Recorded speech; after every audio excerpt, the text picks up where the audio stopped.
Olá pessoal, sou o professor Renato Gugel, professor do curso de Ciências Contábeis da UFRN, e hoje nós vamos falar sobre arrendamentos. Isso mesmo, nosso leasing, arrendamento mercantil, tudo isso é a mesma coisa.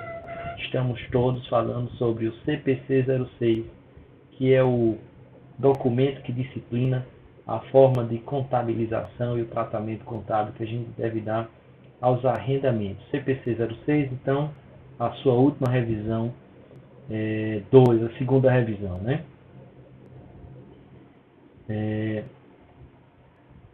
Então, para a gente falar de arrendamento mercantil, vamos primeiro entender o que é o arrendamento mercantil, né? Vamos entender aqui, e a gente tem aqui, por exemplo, uma indústria, né? Ela fabrica caminhões, tá?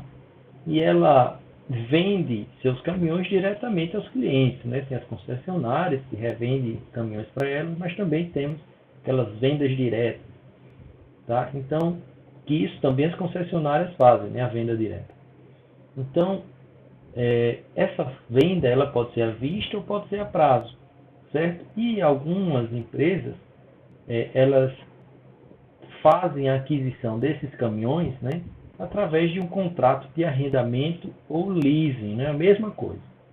Falar de arrendamento ou falar de leasing, a gente está falando tudo a mesma coisa.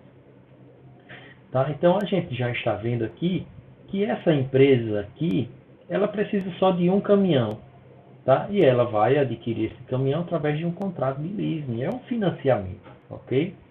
Só que a gente tem algumas diferenças nesses contratos, tá? Esse contrato, ele pode se enquadrar como um arrendamento financeiro ou um arrendamento operacional.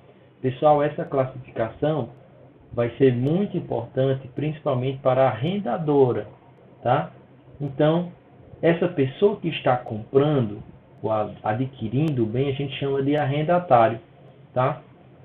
E essa empresa que está vendendo, a gente chama de arrendador. Então, essa classificação entre financeiro e operacional, ela é importante para o arrendador.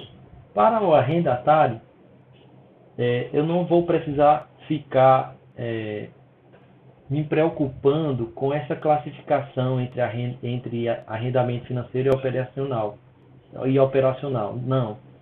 No arrendatário, o que eu vou reconhecer, independente de ser arrendamento financeiro ou operacional, o que eu vou reconhecer é simplesmente aqui o direito de uso, certo? Então, o que é que a gente tem que conhecer, né? Se eu sou arrendatário, eu vou reconhecer apenas o direito de uso desse caminhão, independente de ser financeiro ou operacional. E essa foi a novidade dessa revisão número 2 aqui do CPC, ok?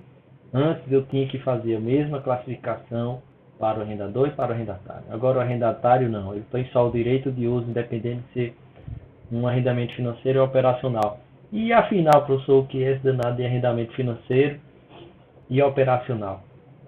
Tudo tem a ver com a intenção de aquisição no final do contrato, tá? Se essa empresa aqui tem a intenção de ficar com esse caminhão ao final do contrato, né, é um arrendamento financeiro, certo? Se essa empresa não tem a intenção, por exemplo, claro, as empresas comerciais, né, comércio, elas adquirem caminhão e ficam com esse caminhão, né, até por muito tempo. Mas para umas empresas não compensam ter tantos caminhões, certo? Adquirir tantos caminhões. Eles podem fazer um arrendamento operacional, que é praticamente um aluguel, ok? Por um período determinado de tempo. Mas a intenção não é ficar com o carro. Um exemplo bem claro são as prefeituras. As prefeituras fazem muito leasing operacional.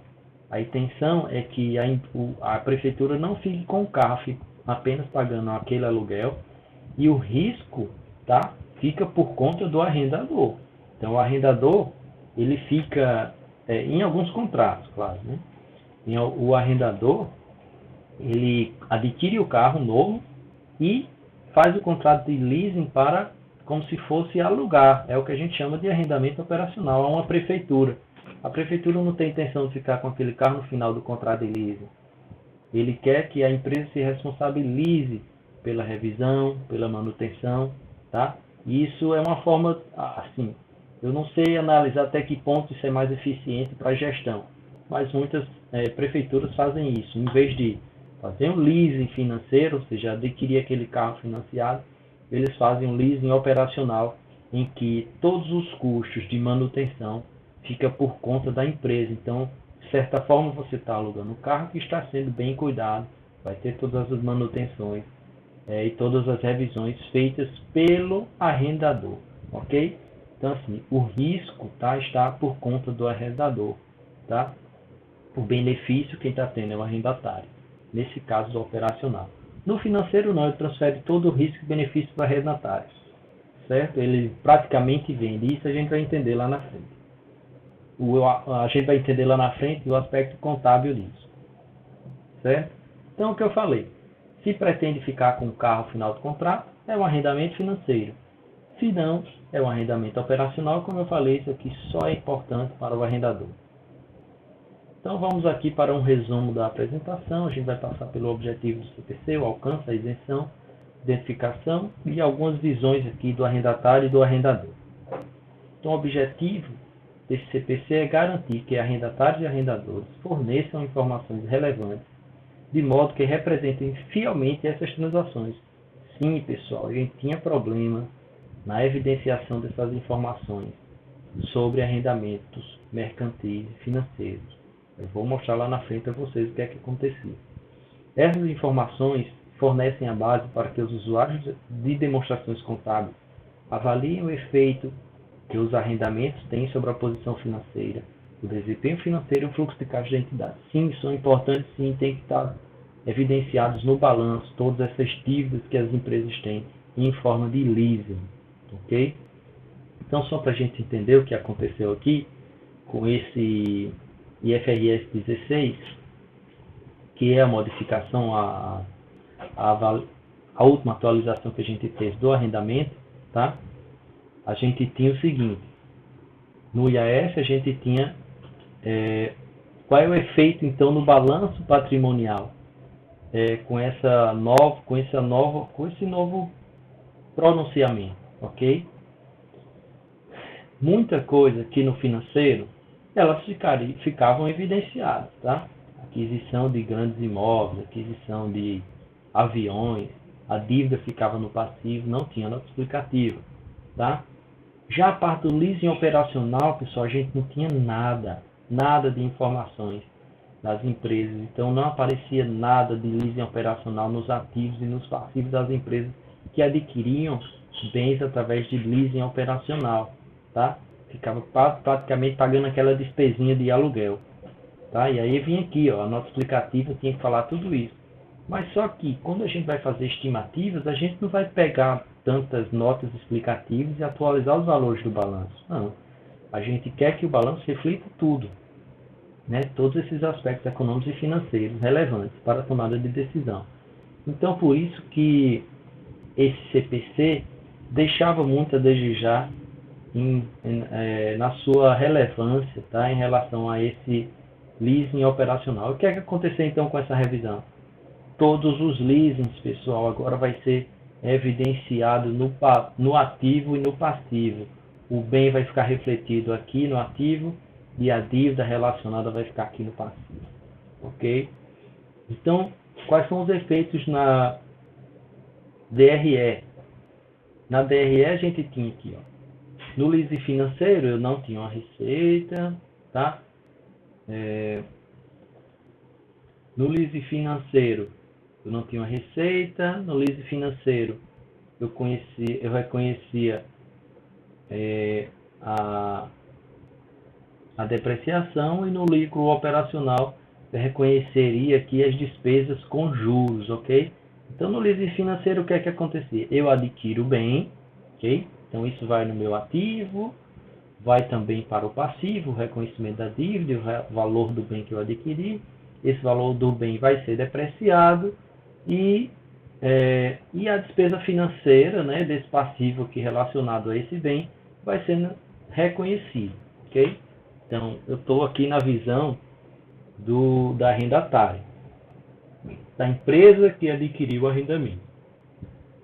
Se eu tivesse um leasing operacional, se essa relação aqui fosse um leasing operacional, pessoal, isso eu estou falando como era antigamente e o que vem depois da norma. Eu só reconhecia a despesa única de aluguel, ok? Então, no leasing operacional, eu só tinha isso daqui de reconhecimento e o restante vinha tudo na nota explicativa. Nada ficava reconhecido no balanço ou na DRE, ok? Então, o que é que modificou? Essa parte aqui agora vai mudar. Quer dizer, mudou, né? Então, nessa parte aqui, a gente vai ter, sim, reconhecimento agora de depreciação, certo? E vamos ter também reconhecimento de despesa com juros. Olha aí, então ficou tudo igual agora, né?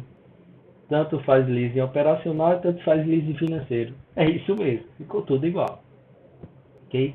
Por que o IASB se preocupou com isso? Porque era um anseio do mercado, tá? Os usuários queriam essa informação. Então, o que é que acontece?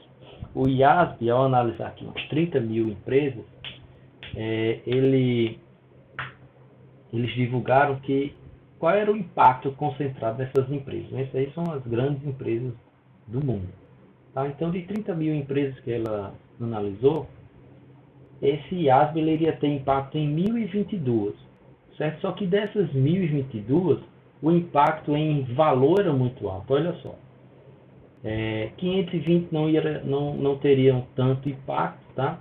Mas nas empresas nessas 1.220, ela teria um impacto, que veja como é pequeno aqui, ó. Leasing fora do balanço. Dessas empresas aqui, muito pequeno. Mas dessas 1.022 empresas, olha o impacto disso. Tá? 1 trilhão 620 bilhões de dólares. Tá? É muito dinheiro que ficava de fora de reconhecimento. Então, por isso que o CPC, o IASB se preocupava sim com essa norma em atualizá-la e deixá-la mais relevante, essa informação aí sobre leasing. Ok? Então o impacto é muito grande em algumas empresas, outras não tiveram tanto impacto. Ok? Então quais são essas empresas que tiveram grande impacto? São empresas de aviação, tá? Elas adquirem seus aviões diretamente do fabricante através de leasing, e boa parte era leasing operacional. A gente tem as empresas de comércio varejista, que também a gente tem os contratos de aluguéis dos prédios. Ali é um contrato de aluguel, é um leasing operacional, tá? Ficava tudo fora do balanço, era reconhecido despesa de aluguel, ok? Agora vai ficar tudo dentro do balanço, tá? E o que é que vai mudar? Vai vir aí o que a gente chamou, né? Eu falei aqui no início, de direito de uso. Uma novidade aí que a gente vai ter que aprender. Então, qual é o alcance, tá? Alcance todos os arrendamentos, até esse aluguelzinho da loja, por exemplo, aquela Magalu, Casas Bahia, a Raia Drogazil, ela não adquire os imóveis que ela se instala, tá? Eles fazem contrato de arrendamento. O contrato do aluguel é um contrato de arrendamento. Só que esse tipo de arrendamento, né, esse alcance do CPC não se aplica, tá? A esses tipos de arrendamentos, tá? Arrendamento de minerais, de petróleo e gás, de recursos não renováveis, de ativos biológicos, de concessão de serviço, de licenças de propriedade intelectual e de ativo intangível para filmes, gravação de itens como filmes, gravação de vídeo, reprodução, manuscritos, patentes e direitos autorais. Isso aqui é opcional, ok? Então não se aplica nesses casos aqui de arrendamento. O restante se aplica a todos os tipos. Tem alguma isenção também, ok? Esse reconhecimento aqui a aplicação do CPC 06, que é os arrendamentos de curto prazo. Esse não precisa passar por toda essa análise, não precisa seguir, tá? Ou então nos arrendamentos de baixo valor. Exemplos, tá? de itens de baixo valor, por exemplo, arrendamento de computadores pessoais, de tablets, de pequenos itens de imobiliário de escritório, de telefones, ok? Então, isso aqui não é classificado, está isento, tá, da aplicação do CPC 06. E essa análise aqui do valor de baixo valor, tá, deve ser avaliado mesmo que o item seja novo, essa condição para ser de baixo valor, ele deve ser avaliado como quando novo, ou seja, mesmo que você esteja arrendando um computador pessoal que ele seja usado, tá? Você vai considerar o item novo. Por exemplo, eu tenho aqui um carro, não está isento disso daqui. Mesmo que você arrende um carro usado. Se você arrendou um carro usado, vamos dizer que o valor justo dele seria, sei lá, 10 mil, 8 mil, seria um valor muito baixo, tá? Mas se você avaliar ele quando novo, aí sim será um valor relevante. Então o preço desse carro que você está arrendando, se você pensar no valor dele de quando novo, ele sim se torna relevante. Então é isso que o CPC toma por base para avaliar essa questão do baixo valor. Ok? Então vamos para o próximo item, que é a identificação de um arrendamento. Ok? Então o que é um arrendamento? O contrato ou contém um arrendamento se ele transmite o direito de controlar o uso de ativo identificado por um período de tempo em troca de contraprestação, ok? Então o que é isso? Vamos lá.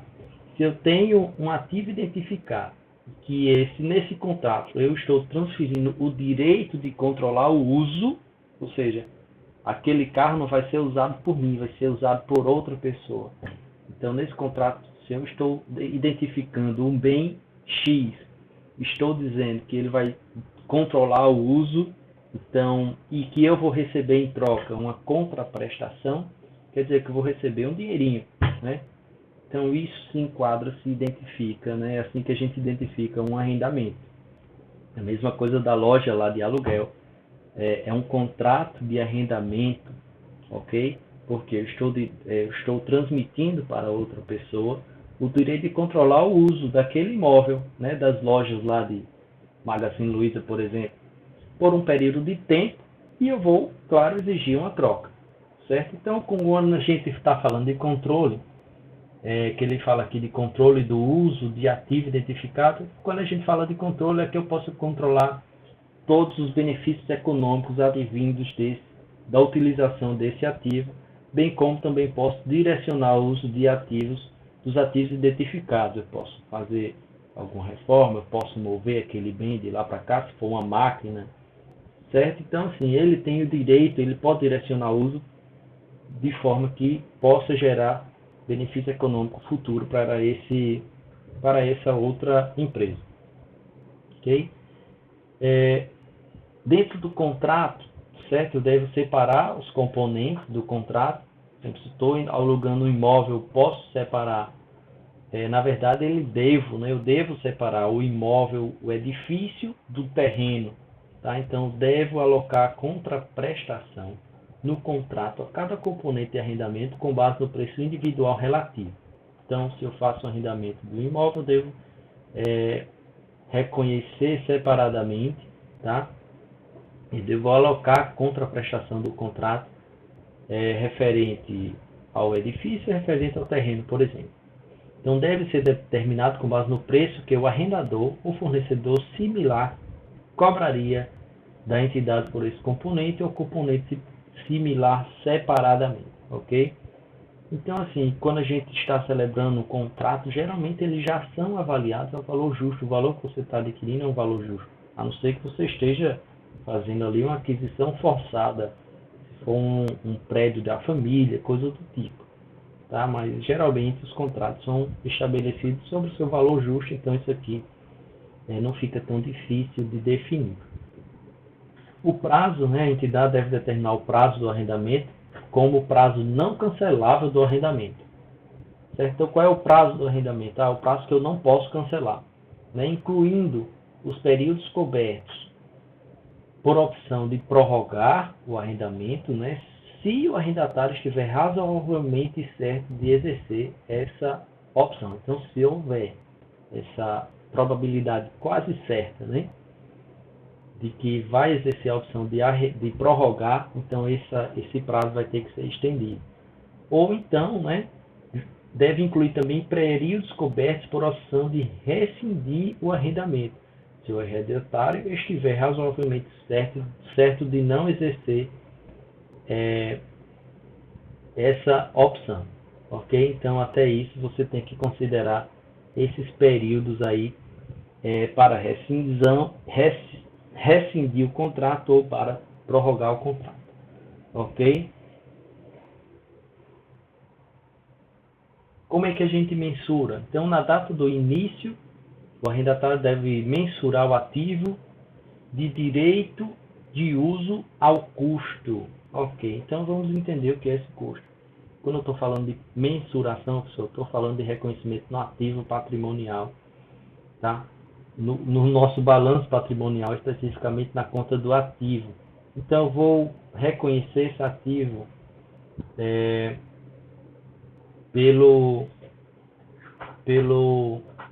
eu vou reconhecer esse direito de uso ao custo. O que é que eu devo incluir, então, nesse direito de uso ao custo?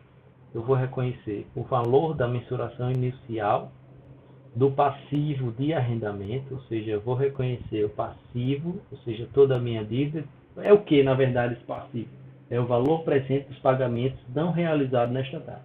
Ou seja, tudo que eu vou pagar, traga valor presente, eu vou reconhecer lá como mensuração inicial, como valor inicial, custo do meu ativo de direito de uso. Se eu tiver feito qualquer pagamento até a data do início, né, menos qualquer incentivo de arrendamento recebidos, eu também vou incluir nesse direito de uso. Então, esses pagamentos que eu fiz até o início, tá? Eu posso também reconhecer desde que tenha alguma vinculação com esse bem, ok? Por exemplo, uma empresa arrendou uma máquina que ela precisou gastar com a instalação dessa máquina. Então, esse custo da instalação da máquina pode entrar aí no custo, né, do direito de uso, ok? Então, o que eu falei, né, qualquer custo direto iniciais incorridos pelo arrendatário pode integrar, então, esse custo aí do direito do uso. E estimativa de custos a serem incorridos pelo arrendatário na desmontagem e remoção do ativo subjacente e restauro. Então, até isso, eu já devo estimar e colocar isso também nesse custo do direito do uso. Ok? Então, tudo isso vai ficar lá no imobilizado. Né? É uma conta do imobilizado. Algumas empresas estou vendo que colocam ali meio que separado imobilizado, tá? Mas isso você pode classificar de acordo com o bem. Se for intangível, você vai colocar no intangível direito de uso. Se for um imobilizado, você vai colocar como imobilizado direito de uso. Ok? Então, o método do custo é o direito de uso ou custo. Né? A gente está falando agora da mensuração subsequente. Então, aqui é a mensuração inicial. Okay? O reconhecimento inicial eu devo reconhecer dessa forma aqui. Agora, por exemplo, depois de feito o primeiro reconhecimento, né? Depois de ter reconhecido no balanço todo esse arrendamento, o que é que vai acontecer? Vai vir aí, vai passar o tempo e eu vou ter que amortizar esse direito e vai incorrer juros, vai haver pagamentos. Então, quando a gente está falando de mensuração subsequente, a gente está falando de como é que eu vou reconhecer na minha contabilidade esses eventos póstumos, né? Pagamento, amortização, depreciação. A gente vai chamar de depreciação, tá? E as receitas, né? Ou quer dizer, que os pagamentos. Então, vou utilizar o método de custo para fazer a mensuração subsequente, né? Inclusive para o direito de uso ao custo, menos qualquer depreciação acumulada, corrigido por qualquer remensuração. Então, o arrendatário ele deve depreciar o ativo de direito de uso desde a data do início até o que incorrer primeiro, o fim da vida útil do ativo ou o fim do prazo do arrendamento, certo? Quem acontecer primeiro, eu devo fazer a depreciação ou pelo fim da vida útil ou pelo prazo do arrendamento, ok? Fim do prazo do arrendamento. E esse aqui é um caso bem específico, tá, pessoal? Se o arrendatário aplicar o método valor justo no CPC 26, que é a parte aqui do 28, que é a parte aqui que fala sobre propriedades para investimentos, a sua propriedade de investimento, o arrendatário deve também aplicar esse método. Se ele já aplica o CPC 28, né? Se ele já aplica o valor justo para essa propriedade para investimento, então, no caso de um arrendamento, ele também vai ter que utilizar o método do valor justo. Certo? Então, a gente falou aqui do reconhecimento da mensuração subsequente no ativo, ou seja, eu vou ter que fazer a depreciação, ok? Se for a valor justo, eu vou ter que fazer a avaliação de valor justo período a período, e assim vou amortizando ali, dando baixa no valor do bem reconhecido no ativo. Então, reconhecer o imobilizado, tenho que reconhecer a depreciação. Em relação ao passivo, após a data do início, o arrendamento deve mensurar o passivo do arrendamento. Esse passivo, pessoal, ele deve refletir, né? O aumento, como é que a gente deve reconhecer ele? Aumentando o valor contábil para refletir os juros sobre o passivo de arrendamento. Então, o valor contábil vai refletir, sim, os juros sobre o passivo. E reduzindo o valor contábil para refletir os pagamentos do arrendamento efetuado, certo? E aí, para fazer isso, eu vou ter que utilizar uma taxa de desconto. Se eu estou falando de juros, eu vou ter que utilizar uma taxa de desconto, né? E é determinada pela taxa de juros implícita no arrendamento para o restante do prazo, ok?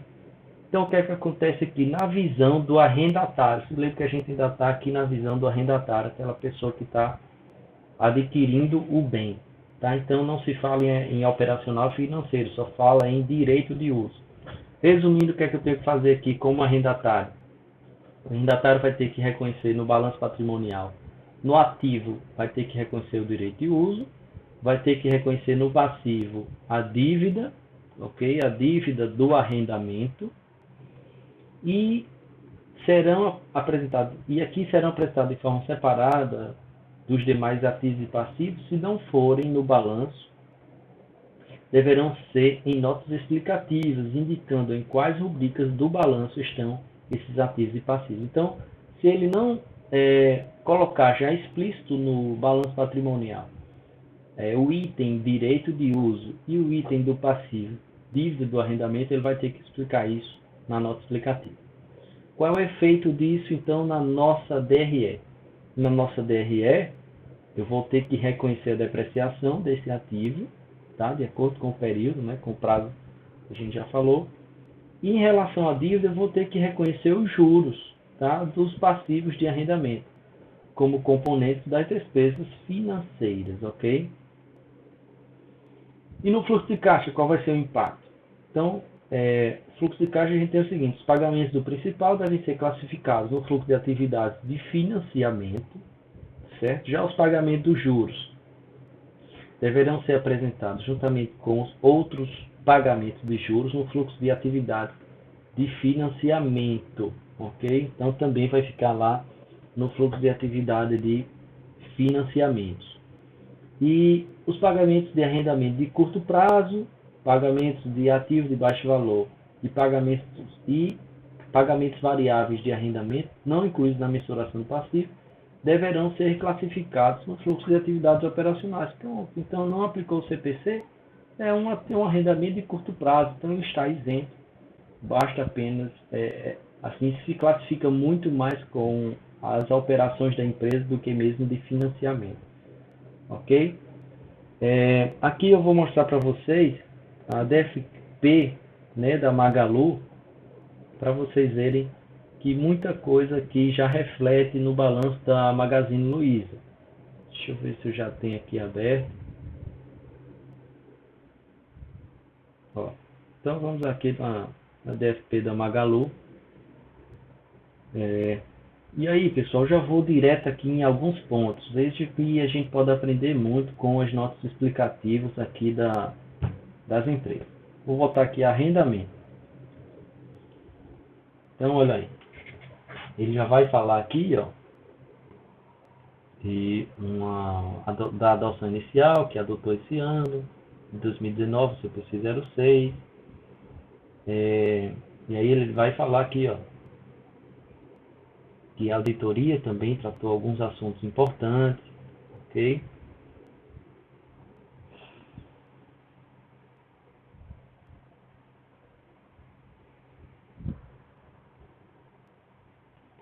E agora eu quero o próximo. Olha só, o que eu falei para vocês. Aqui é o balanço patrimonial da Magazine Luiza.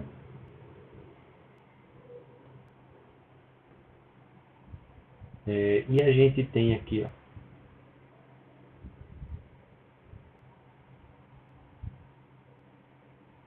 no nosso ativo circulante, a gente tem o ativo circulante e temos o ativo não circulante. Olha só onde é que está aqui o direito de uso de arrendamento, né? Investimentos, direito de uso e depois veio o imobilizado, ok? Então, nesse direito de uso de arrendamento, vai estar aqui todos esses bens, tá? Que ela tem contratos de arrendamento. Então, isso é uma realidade, pessoal. Vamos ver mais coisa aqui. Ah, pessoal, mas o arrendamento mercantil também está presente no passivo? Sim, está aqui, ó. Arrendamento mercantil. A dívida, ou seja, aqueles aluguéis que só entravam antigamente na DRE, ok? Como despesa de aluguel, agora fica aqui, pessoal, representado como uma dívida. E eu ainda tenho que separar, viu? De curto prazo e de longo prazo. Olha aqui, ó. Arrendamento mercantil no longo prazo e arrendamento mercantil no curto prazo, certo? Então, isso é uma coisa comum que a gente já tem que aprender. Ó, fluxo de caixa das atividades operacionais também já aparece aqui, ó. Juros sobre empréstimos, financiamentos e arrendamentos provisionados. Já aparece aí a parte no operacional. Deixa eu ver se tem alguma parte também que se classifica como financeiro. Ó, fluxo de caixa das atividades de financiamento, ó, pagamento de arrendamento mercantil, ok? Então, essa parte aqui entra como financeiro, justamente como eu falei para vocês aí no slide, ok? Então, ele vai falar aqui, vai falar algumas na descrição, ok? Vai falar da adoção. Então, assim, quem quiser explorar um pouco mais o tema assim, na prática, eu recomendo que deem uma lida nessa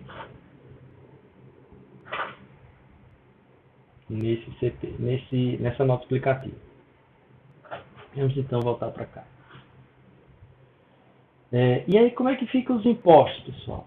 Os impostos, não importa, CPC, a Receita Federal não está preocupada com CPC, graças a Deus, que isso nos permitiu que a contabilidade fosse feita de uma forma muito melhor e representasse muito melhor a realidade econômica e financeira da empresa.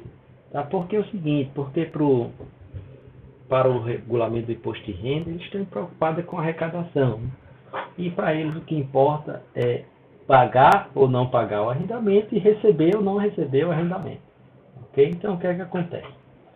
No arrendatário, pessoal, a gente vai ter as exclusões no LALU. O que é que acontece? Na apuração do lucro real, a arrendatária poderá excluir no LALU as contraprestações pagas ou creditadas por força de contrato que não tenha sido reconhecido como despesa, os custos diretos iniciais incorridos que façam parte do custo ativo de direito de uso e os custos incorridos de desmontagem e remoção do ativo que façam parte do custo ativo de direito de uso, isso quando ocorrer, não é a provisão não, ok?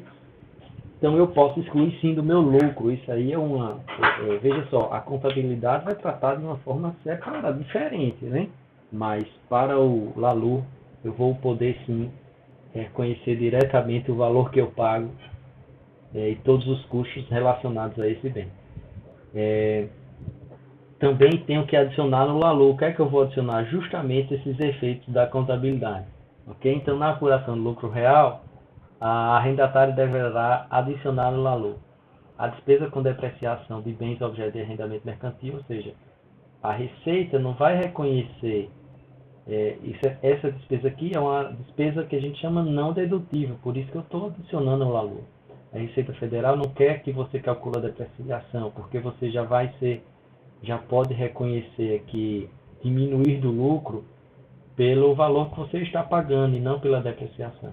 Tá? Então, o que é que eu tenho que adicionar também? Se eu reconhecer alguma perda por redução de valor recuperável, eu vou ter que adicionar.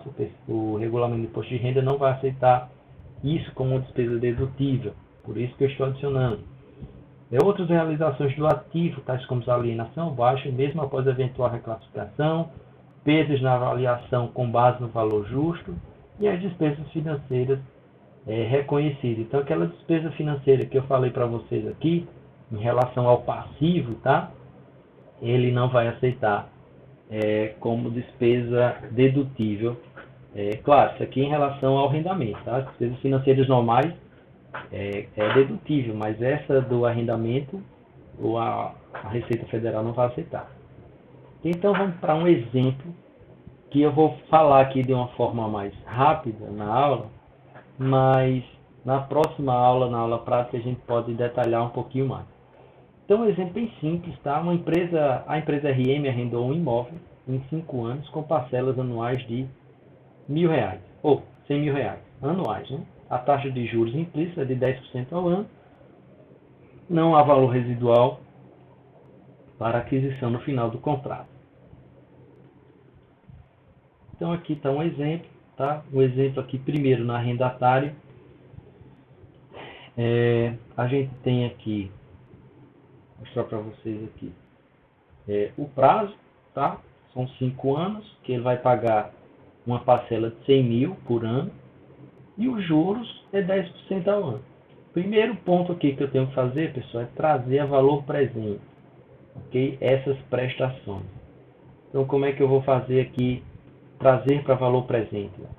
Se eu colocar aqui, VP, valor presente é igual a taxa de 10%, ponto e vírgula, o período, que são 5 prestações, ó, aqui já é prestação. Como são iguais, eu posso fazer assim. Se fossem valores diferentes, eu teria que fazer ano a ano. Ok? Mas aqui são 5 prestações iguais, então prestações, 5 prestações, que é o período.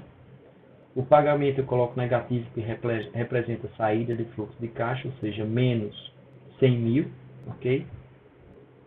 E o tipo é 0. Okay? Então, o valor presente, então, desse arrendamento é 379.078. E aqui eu tenho os pagamentos, né? Eu vou ter 5 pagamentos, porque eu já estou fazendo a previsão aqui, a planilha, né, de conferência desses juros, desse arrendamento. Isso pode ser demonstrado até em nota explicativa, ok? Então eu vou calcular os juros. O meu saldo aqui da dívida é 379.078.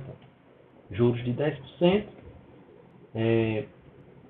Se eu estou pagando uma prestação de 100 mil, os juros é 37, então a amortização é a diferença. 100 mil menos isso é o que eu estou amortizando nesse período, nesse primeiro ano. E aí eu vou fazer a mesma coisa para os anos seguintes, né? Parcela de 100 mil, os juros agora sobre esse resultado aqui, ó, após a amortização de 62 mil, multiplico por 10%, diminuo da parcela de 100 mil o valor que eu vou amortizar, e aí eu vou tendo saldo até que zera. Veja que se eu tivesse um valor residual aqui, esse valor ficaria sobrando aqui o valor residual de 2.000, por exemplo. Então vamos aqui para os pontos importantes, ok?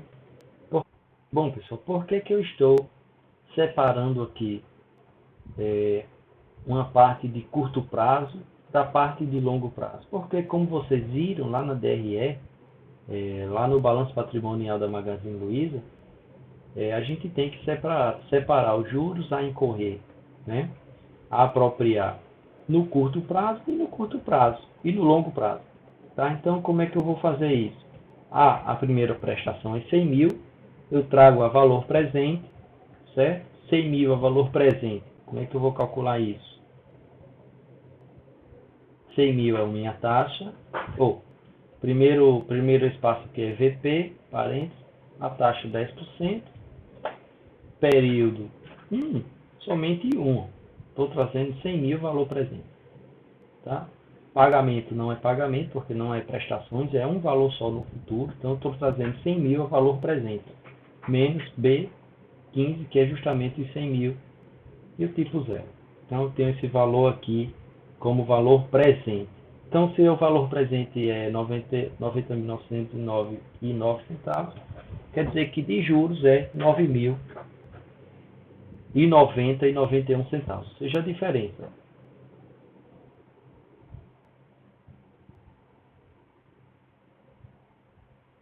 A diferença de 100 mil, ou eu coloquei aqui 10%, tá? Mas é também a diferença.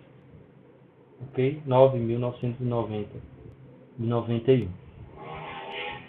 Ok? E no longo prazo, pessoal, olha, se eu tenho a soma aqui de 120, vou até colocar aqui de vez, se eu tenho essa somatória aqui de 120, que é o juros total, no longo prazo, então, vai ficar a diferença. Ou seja, 120 menos os 9 mil que já ficou no curto prazo, a diferença vai ser 11.830.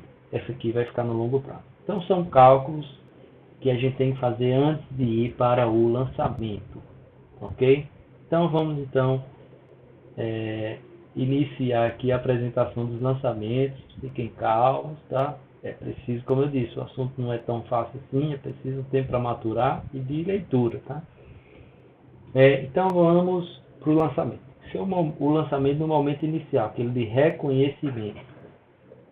Então, o ativo ele tem que ser reconhecido, ó, pelo direito de uso ao custo, certo? Então, só que desse custo dos 500 mil, uma parte é juros. Eu não vou reconhecer 500 mil, vou reconhecer, ó, 379, tá? Então, ó, debito o direito de uso, isso é uma conta que eu já mostrei a vocês que vai ficar lá no balanço patrimonial. E aí eu vou ter os reflexos no passivo, certo? Eu vou ter, ó, veja que o arrendamento total é de 500 mil, eu vou ter esse arrendamento a pagar no curto prazo de 100 mil e no longo prazo 400 mil. Isso eu estou fazendo lançamento lá no início do ano. Só que eu tenho juros a apropriar, que é uma conta redutora do curto prazo, esse e do longo prazo. Então, ó, debita juros a apropriar no curto prazo 9.090, que é esse valor que a gente achou aqui, e debita no longo prazo 11.830, tá? Ó, veja que a soma desses dois é 500 mil, desses três, quer dizer, né? E a soma desses dois aqui dá 500 mil. Então, o arrendamento total é 500 mil, só que uma parte é juros e outra parte é realmente custo do ativo que a gente reconhece como direito de uso. Okay? E após o ano, lá no momento subsequente, o que é que eu vou fazer? Eu vou pegar o direito de uso, que eu reconheci, ó, 379.078, considerando a vida útil de 5 anos, isso eu dei na questão. Tá? Se vocês forem os contadores, vocês vão avaliar isso. Então, esse valor dividido pela vida útil, se lembre que dos dois o menor, ou a vida útil ou o fim do contrato de arrendamento. Então, eu vou ter que reduzir, reconhecer como amortização esse valor. Ou seja, direito de uso dividido pela vida útil, 75 mil. Como é o lançamento? Lançamento normal, despesa com depreciação lá da DRE, e credita a depreciação acumulada de 7.815. Fácil, lançamento de depreciação. Agora vamos começar a deixar a brincadeira mais legal. Ok, reconheci a depreciação lá no fim do ano, fiz o primeiro pagamento, ó.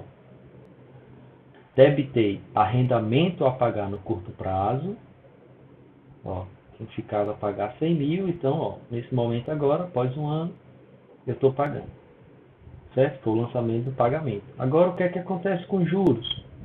Eu tinha apropriado uma parte de juros aqui no curto prazo.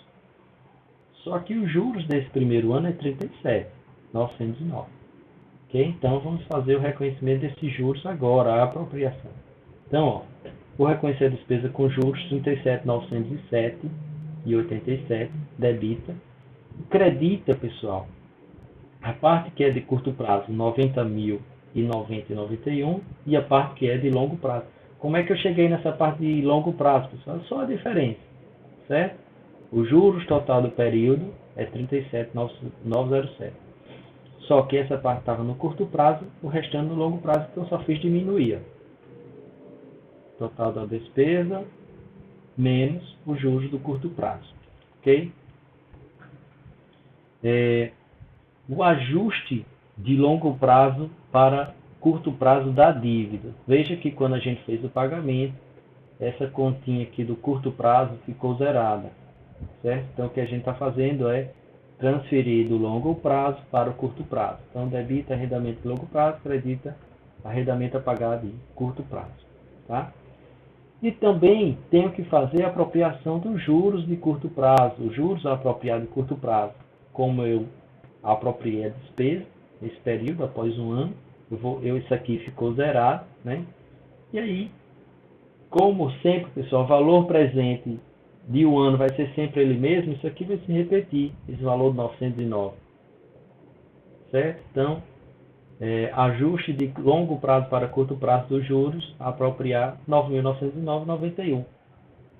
Mesma continha que a gente fez no início do ano. R$100.000 a valor presente, né, vai dar 9.909 aqui no nosso caso. Então é isso, pessoal. Se eu só mostrar aqui para vocês como é interessante esses lançamentos, né, como é que vai ficar o nosso balanço. Inicialmente a gente teve isso aqui, ó, após o reconhecimento inicial, a gente tem o direito de uso, o arrendamento a pagar total, certo? 500 mil, só que temos também as suas reduções. Vejam que o balanço aqui bate, né? Já no passivo, já após um ano, né, a gente tem esse resultado aqui. Eu botei aqui negativo, tá? Mas só porque não tinha nenhuma transação antes. Mas veja só, o nosso caixa vai ficar negativo de 100 mil, né? Mas se tivesse um saldo inicial não seria negativo. Então até coloquei de verde que é só isso, são resultantes das operações que eu não fiz individualmente. Mas dá para a gente ter uma noção. Então o que é que vai acontecer em relação ao direito do uso no lançamento subsequente? A gente já vai ter o mesmo direito de uso reconhecido lá no início, só que a depreciação acumulada aqui vai influenciar aqui já no valor, né? Menos a depreciação acumulada de 75 mil, que foi aquele cálculo aqui que a gente fez. E nos juros, pessoal, a gente tem, ó, se lembrem que antes era 500 mil aqui, né? Transferir do longo prazo para curto prazo, era 400, veio para cá, então ficou só 300 mil. E os juros diminuiu também. Os juros apropriar aqui no curto prazo ficou o mesmo valor, porque a gente só fez, né? Apropriou inicialmente e depois transferiu do longo prazo para o curto prazo. Consequentemente, o que reduz mesmo é os juros a apropriar no longo prazo. Veja que interessante, pessoal, é que é o seguinte, se a gente somar aqui esses dois, ó, a parte do curto prazo e do longo prazo, a soma dá 316.986,54. Veja aqui na nossa planilha, 316.986,54. Certo? Isso tem que bater, ok? Porque a gente está refletindo justamente essa operação de arrendamento no balanço, ok? Então é isso, esse é o exemplo da arrendatária, ok? Não temos que nos preocupar com nada em relação a leasing operacional e financeiro.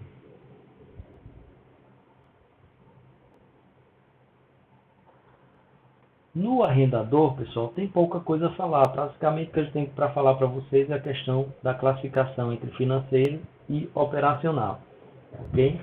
Que a gente deve seguir essa premissa, né? Se transferir substancialmente todos os riscos e benefícios inerentes à propriedade do ativo subjacente, então esse arrendamento será classificado como financeiro. Se não transferir, será operacional, tá? Isso aqui sempre na visão agora do arrendador. Então, tem alguns casos que levaria que o arrendamento a ser classificado como arrendamento financeiro, e ele cita aqui alguns, tá? Por exemplo, quando transfere a propriedade do ativo subjacente ao final do prazo do arrendamento, às vezes por um valor irrisório, tá? O arrendatário tem a opção de comprar ativo subjacente a um valor que se espera que seja suficiente mais baixo do que o valor justo. O prazo do arrendamento é equivalente a maior parte da vida econômica do ativo subjacente, tá? Então, pode classificar isso como um arrendamento financeiro. Isso pode levar, né? Na data da celebração, o ativo presente o valor presente dos recebimentos do arrendamento equivale substancialmente à totalidade do valor justo do ativo. Tá? Então, são pontos que levam a ser classificado esse arrendamento como financeiro. Né? Indicadores de situações que individualmente ou em combinação também poderiam levar o arrendamento a ser classificado como financeiro. Ou seja, se o arrendatário puder cancelar o arrendamento, as perdas do arrendador associadas ao cancelamento são arcadas pelo arrendatário. Tá? Então isso pode levar a que o contrato seja considerado um arrendamento financeiro. Ganhos e perdas provenientes da fruição do valor justo são gerados para o arrendatário. Por exemplo, na forma de desconto de aluguel. Então isso aqui não faz sentido. Tá? Se o aluguel não faz sentido, eu digo para classificar como operacional, assim como financeiro. Se o arrendatário tiver capacidade de continuar o arrendamento por período secundário, tá certo? Então, alguns pontos que podem levar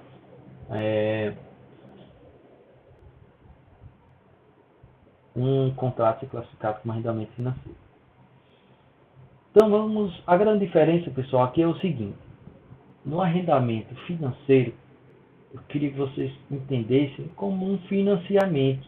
Então, se eu estou na visão do arrendador, se é um financiamento, quando eu passo aquele bem para outra empresa ou para outra pessoa, eu tenho que dar a baixa daquele bem no meu ativo e reconhecer o ganho, reconhecer a receita e o custo proveniente daquela operação. E, consequentemente, vou ficar com todo o valor a receber, né? Mas a propriedade já passei para ele, já transferi os riscos e benefícios para essa outra empresa, essa outra entidade. No operacional não, pessoal. Eu só vou continuar recebendo aí o meu aluguel e pronto, ok?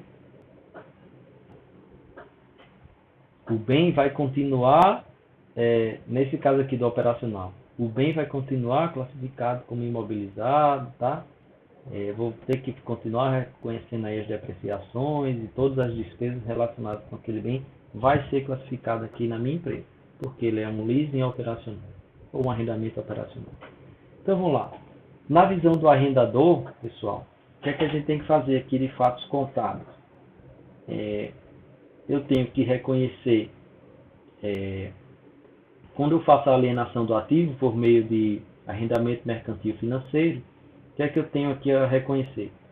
Eu vou reconhecer um valor a receber no ativo, certo?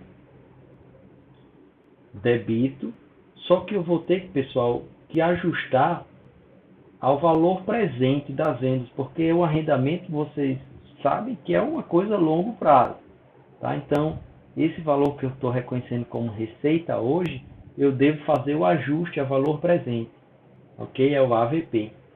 Então, eu debito o valor do ativo, debito o AVP, credito a venda e credito a receita financeira a transcorrer. Tá? Se isso fosse feito de uma forma separada, seria melhor. Essa imagem ficaria melhor assim. Eu vou fazer o primeiro lançamento do arrendamento mercantil financeiro a receber no total do valor do arrendamento e depois eu faço aqui os ajustes de valor justo, ok? A gente vai falar sobre isso lá no próximo exemplo. E a mensuração subsequente, pessoal, nada mais é do que simplesmente reconhecer a receita, né? E aí a receita eu tenho o valor que eu vou receber mesmo e o reconhecimento das receitas a transcorrer, certo? A receita financeira decorrente desse arrendamento. Vamos então aqui para um exemplo. Tem um arrendamento financeiro aqui, ó. Mesmo caso que a empresa arrendou uma máquina, agora é uma máquina, em 5 anos, com parcela de 100 mil, taxa de juros de 10% ao ano, não há valor residual. Considerando que o custo, né, da máquina é 300 mil reais, vamos fazer então esse lançamento. Então, pessoal, tem que fazer toda aquela tabelinha de novo, certo? É um financiamento. Então, a receita que eu estou recebendo de 500 mil reais que eu estou reconhecendo de R$500 mil, não é puramente receita de vendas, uma parte dela é juros, ok? Então, ó, trago a valor presente, todos os pagamentos, 379, né? Aquela mesma tabelinha que a gente fez. A apropriação dos juros, só que aqui, ao invés de ser pagamento, vai ser uma receita. Eu estou na visão do arrendador, de quem está arrendando.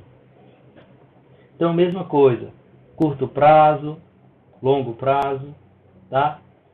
E aí vamos para os lançamentos, que eu falei, ó, fica muito melhor de fazer isso separadamente.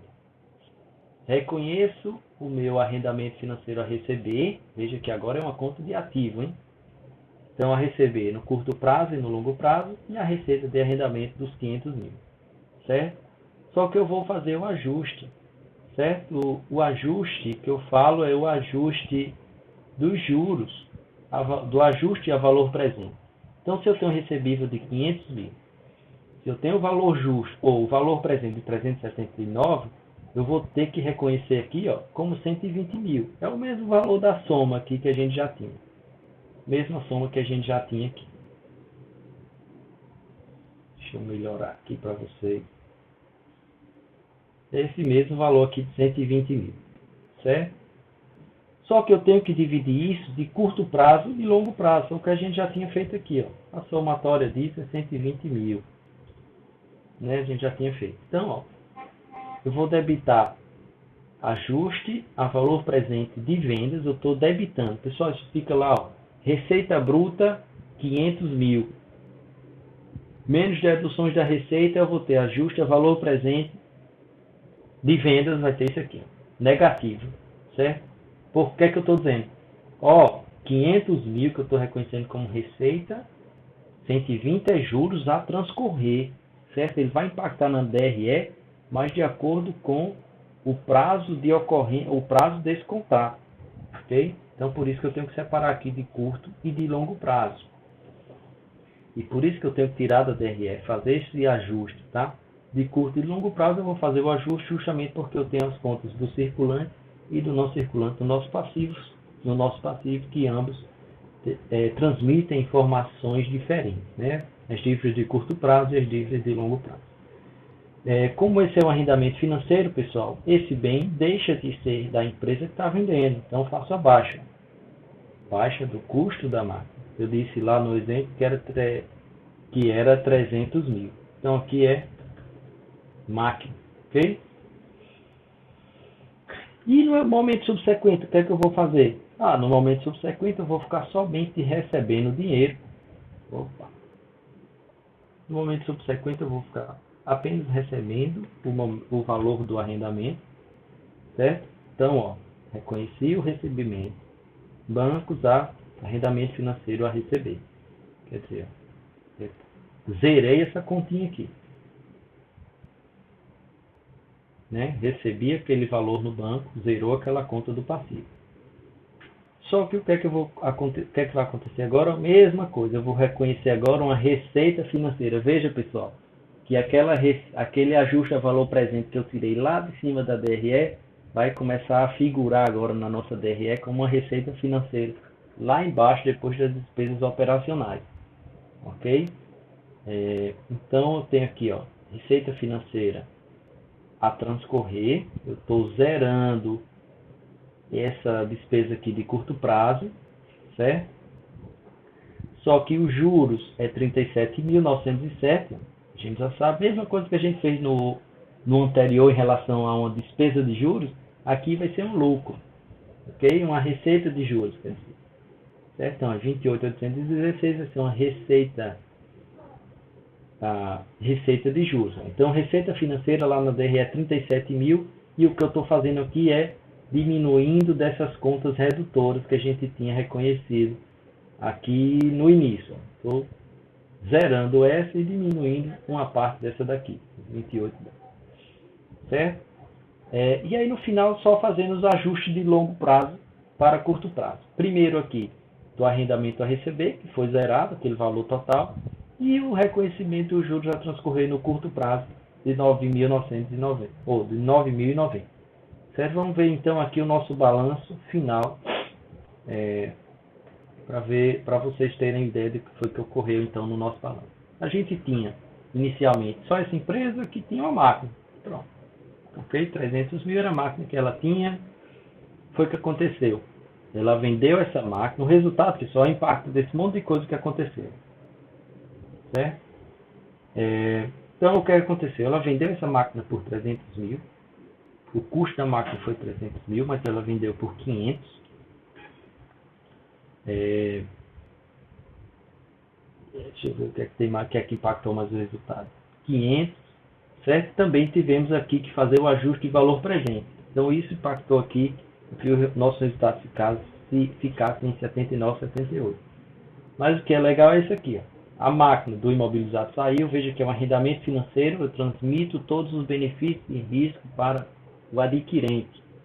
Ok? Então nesse caso, eu não vou ter mais a máquina no meu ativo, e a pessoa que está adquirindo o arrendamento vai ter só o direito de uso, que já vai estar lá no ativo de longo prazo dele. Ou seja, pode ter, eu não sei ainda, algumas empresas estão classificando dentro do imobilizado, outras estão entre investimentos e imobilizado, tá? Então vai estar por ali a sua continha de direito de uso, certo? Então, de qualquer forma, agora aparece no ativo todos esses arrendamentos, sejam eles operacionais ou financeiros. Então aqui, ó, arrendamento financeiro a receber 100 mil. Esse foi após o reconhecimento inicial. Ó, no reconhecimento inicial vou ter 100 mil e mais 400 mil, ou seja, 500 mil, menos a parte que é de juros, né? E aí, pessoal, após o primeiro ano, o que é que a gente tem aqui? Eu vou ter o recebimento de 100 mil, vou ter o arrendamento de 300, só que agora, no longo prazo, apenas 300, né? Aqui 100 mil, no longo prazo apenas 300.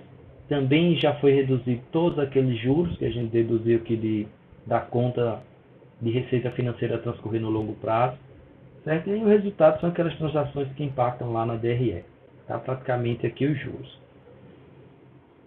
Ok, então a gente viu o exemplo da arrendadora de um contrato de arrendamento financeiro, ou seja, que transmite os riscos e benefícios.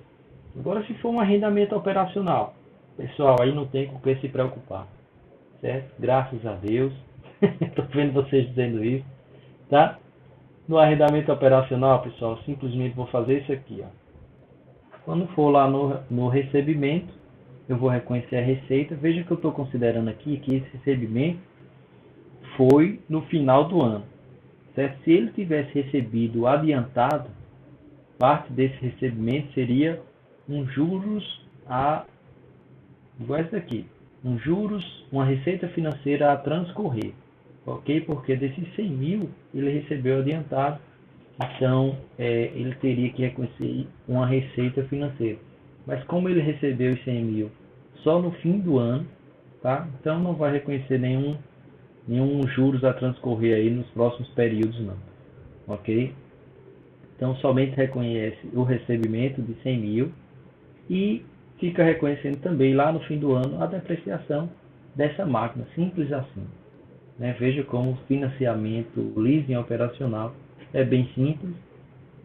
Impacto disso no balanço seria que o balanço inicial teria só a máquina de 300 mil e no fim do ano, ó, eu teria que reconhecer a depreciação que a gente fez e o resultado da DRE, pessoal, seria apenas a diferença dessa receita de arrendamento menos a depreciação. Ó. Esse seria o nosso balanço. Veja que como se altera, né, os valores, a mesma operação em relação a um contrato, um leasing operacional para um leasing financeiro, certo?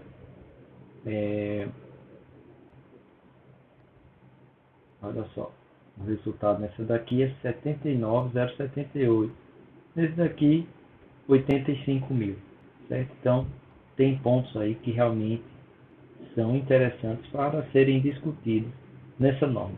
Bom, pessoal, então é isso. Até a próxima, até o próximo vídeo e bons estudos!